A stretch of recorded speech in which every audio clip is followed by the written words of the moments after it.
some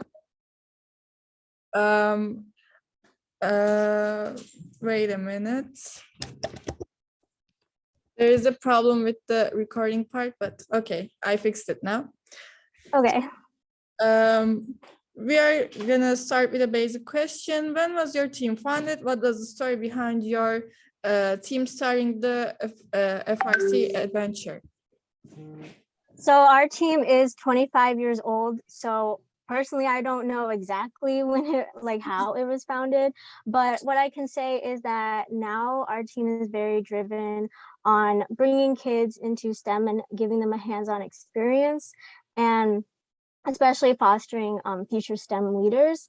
And 5 years ago, we were really focused on creating more teams in our community. But as for the start of our full team, I can't really speak on that. But our team started very quickly when FIRST was created. So I assume that they were really inspired by the whole concept of robotics, because that was the first time robotics was ever at my high school. So you're one of the first teams that was founded, I guess. So it's an honor to meet with you, I guess. Thank you. So thank you for your answer. So we will move on to another question. Then İklim and Özel would like to ask you some questions as well. How is the sociological structure of your team? For example, do you have any members from different countries or nationalities? No, we do not, because our high school is a district and we don't really get people out of district. So everybody is from our school district. But as for the gender breakdown, we have I believe 20 female members on our 60-member team. So obviously we want to increase more girls to join, but that number has been increasing since about 5 years ago, as I can speak on. And then we have a lot of minorities on our team, especially people from India, from all over Asia, and we do have people from Europe and Latina and Hispanic. So we do have a very diverse team.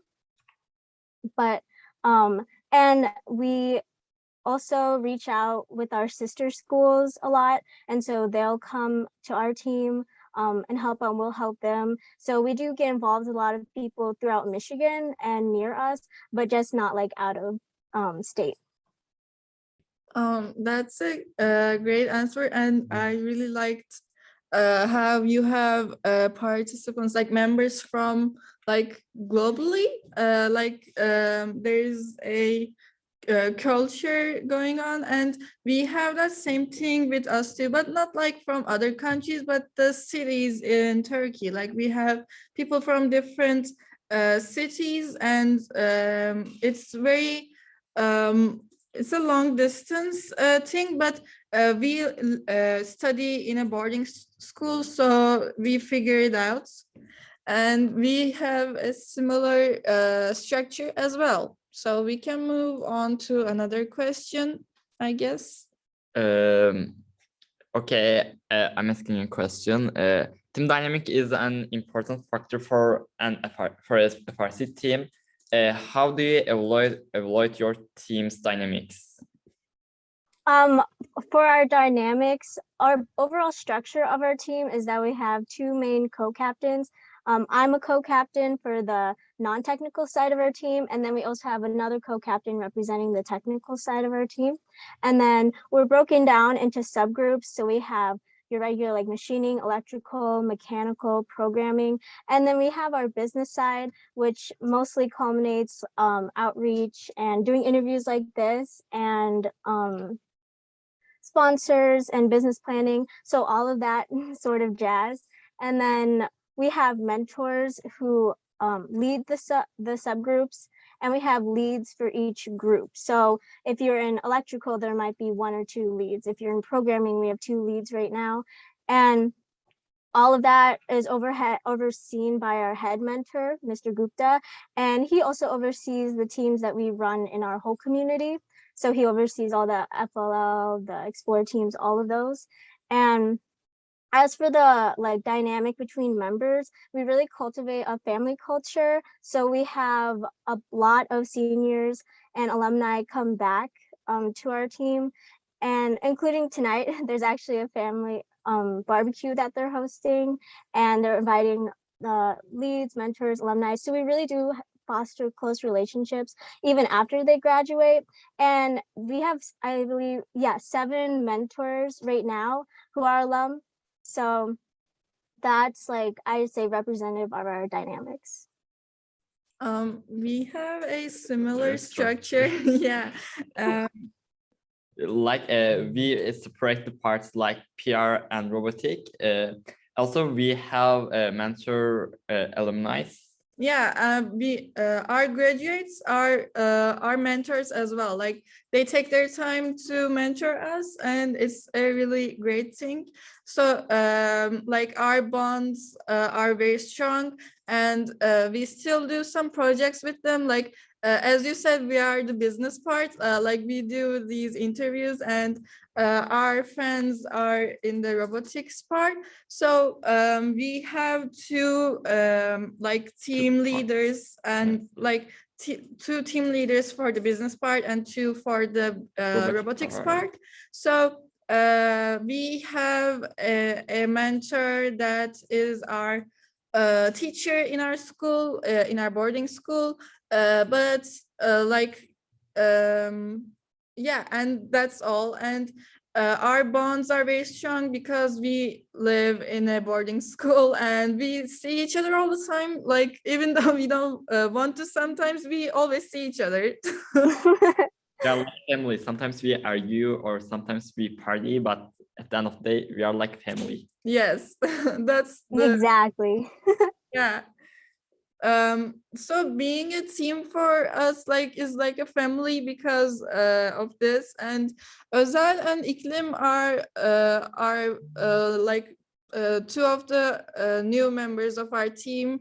They got in this year, and we are here for 2 years. We have been here for 2 years, and we interact with our graduates as well. So that's the thing that first like added to us, and it's a very good thing, I guess. Yeah.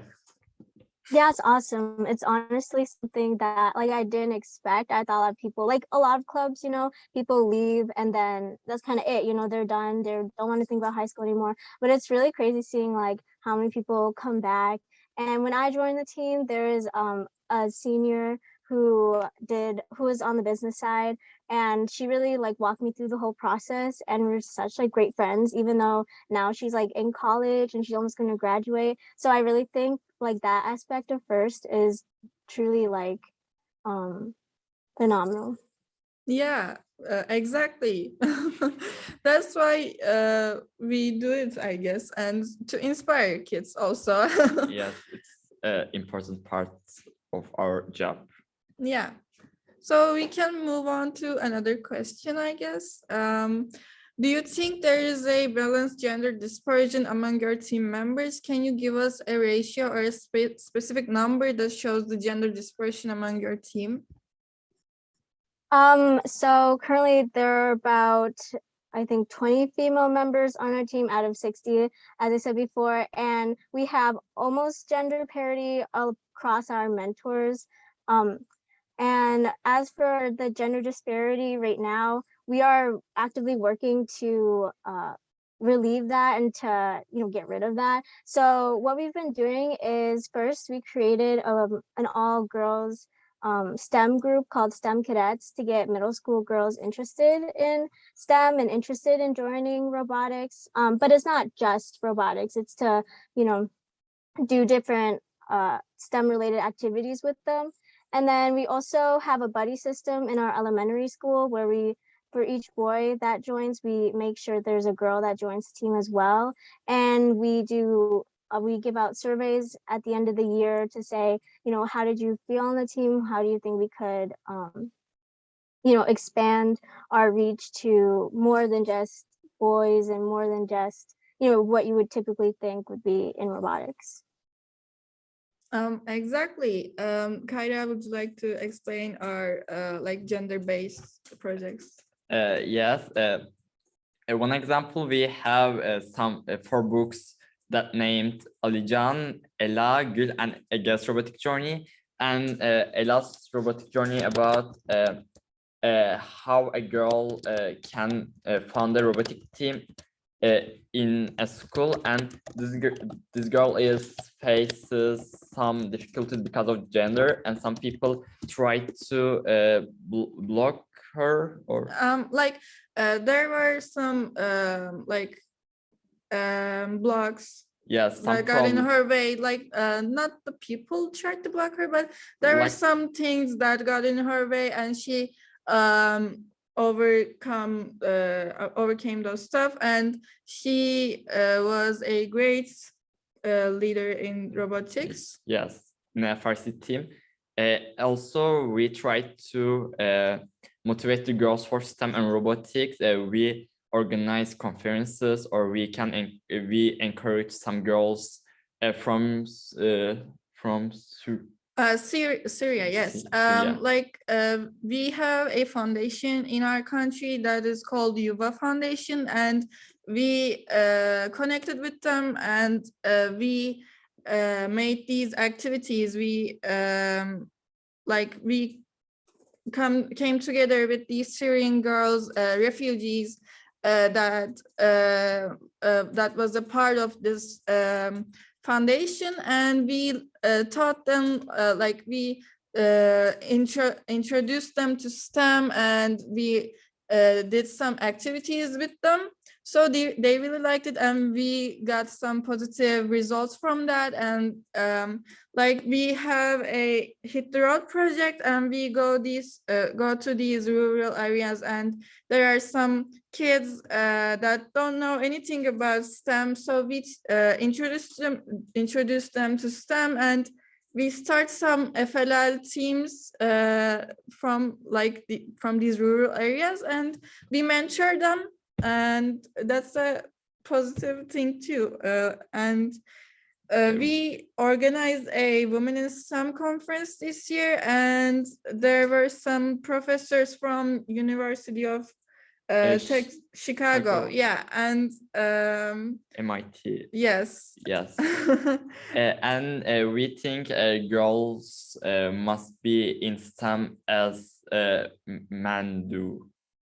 Yeah, like there must be a gender equality in STEM.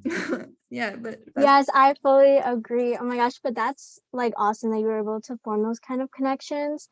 As for our outreach too, we have a connection with an all-girls school in India called UA, and we sent them like FLL kits, Lego kits, so that they could have those kind of resources, because that school is dedicated to preventing girls from becoming child brides. So it's so amazing to see how like teams like even teams like across the globe are all working together to fight against, you know, gender stereotypes and to uplift girls in STEM.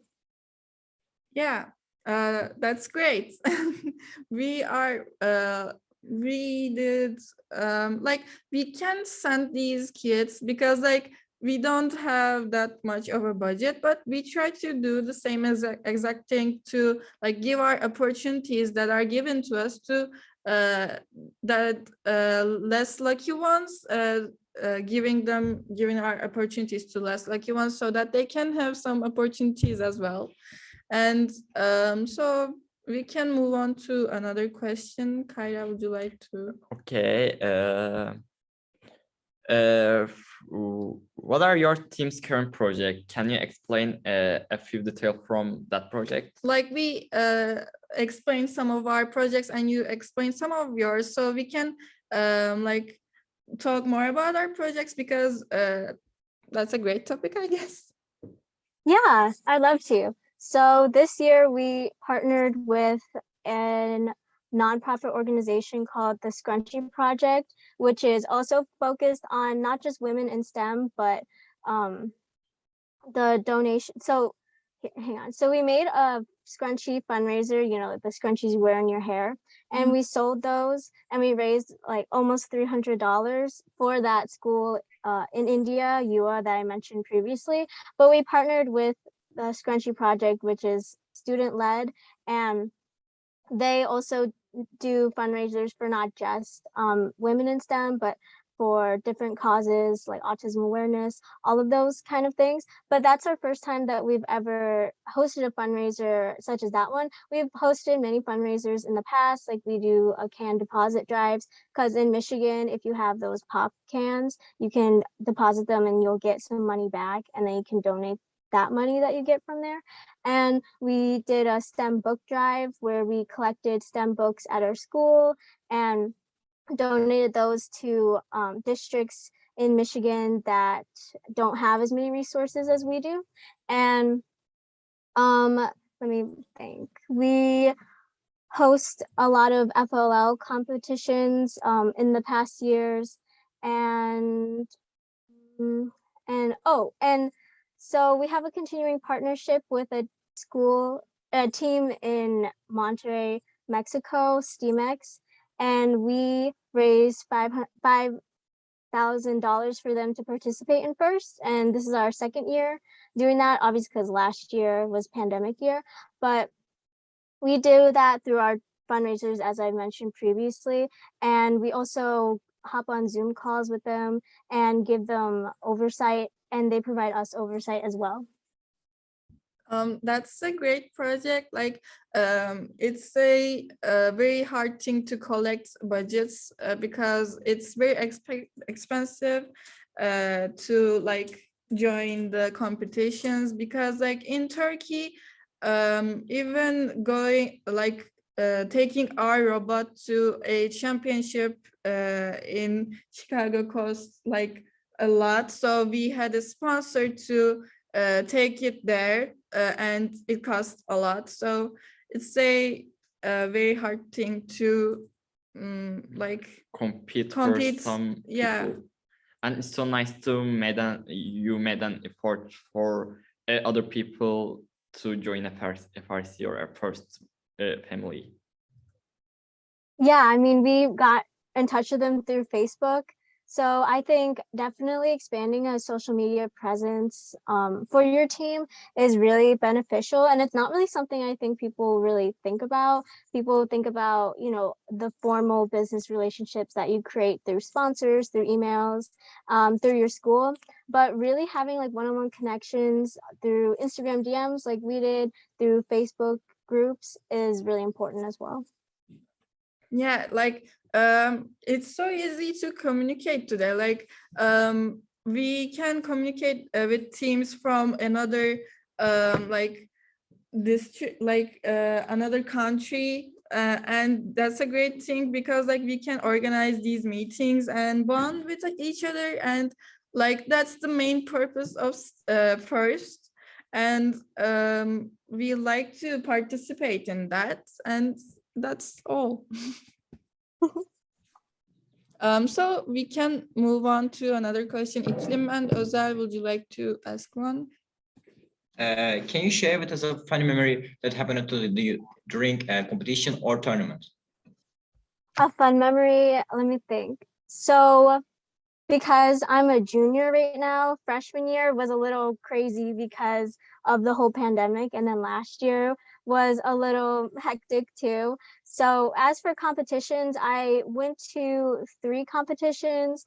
The first one was, actually 2 of them are all girls competitions that were hosted by a school in Michigan that we participate in. It's called the Bloomfield All Girls Competition. So I went to those, and I also went to a competition at Kettering University in Michigan, USA. And that one is like the official ever first competition I've been to. And as for Kettering, I really enjoyed it. I'm in chairman's, so we did our chairman's presentation, and that was a really fun memory. Definitely getting all your nerves out before going in front of judges. And afterwards, I made a bunch of TikToks with my friends on the team, and that was very fun. We went outside and we were like going through audios, practicing in the bathrooms, and that was very fun. And as for the latest Bloomfield, or that Bloomfield competition I mentioned that I went to this year, some fun memories is that they were serving this drink they call like butter beer, and it had like caramel and whipped cream and like I'm not really sure all everything that was in it, but there was soda in it, and that was really that was like really delicious, and we were drinking it in the cafeteria, and you would get like little milk mustaches because of the whipped cream. Thank you for your answer. Also, I would like to add, we are doing TikToks as IMC as well. Like, we even made one when we made our carbon balls project. Like, we can explain our project if you like. Yeah. In this project, like we took our foods, waste from our canteens, and we burned them for a high 250 Celsius degrees in our oven in the chemistry lab, and then we took those like carbonated activated carbon balls, and we took them to the lake that's near our school, and then we released them there. And then the main purpose was that those activated carbons would absorb all the toxic like materials in the water, and then it shouldn't stay too long, and because it will when it absorbs it, it needs to be taken out. So we go there in periods, and then we take some tests, and we collect the balls that we used so far. So then we take them out and add new ones, and that's how we clean our waters. Because as you know, there are some problem with our waters as a world. So yeah. Wow, that's like so innovative. I can't even think about like how cool that is. We learned it in our chemistry lesson. Our teacher told this to us, and we said, why don't we do it? And then just like, and then we just did it, and then we made a TikTok out of it. That was fun. And yeah, that's all. Thank you for your answers, and thank you for your time. Do you have any questions? Any questions? What would you say is your team's biggest mission and first? Basically helping everyone that we can reach out to, and helping every living creature, I guess, because it's not just about the people, it's about the plants, it's about the like environment. And we try to do this, and we try to like give our opportunities to everyone. We want to sustain our world. Yeah. Like how maybe like nature must be protected. People must be equal for us. Yeah, and gender equality, like opportunities, and yeah. We aim to sustain that values in world with STEM and first values. That's so fun. I've never heard of like a team being so eco-friendly, but that is really inspirational. Yeah, because like in when we think of a FRC team, we think about robots, but we don't think about nature and helping environment. But we add a new like value to FRC, I guess. And yeah, you do. Thank you. And thank you for your time. We really appreciate it. We hope to see you again soon in other projects. You too. Hopefully you make it to Worlds so we can meet in person. We hope so. Yeah. All right. Thank you so much. Bye then. See you. Bye.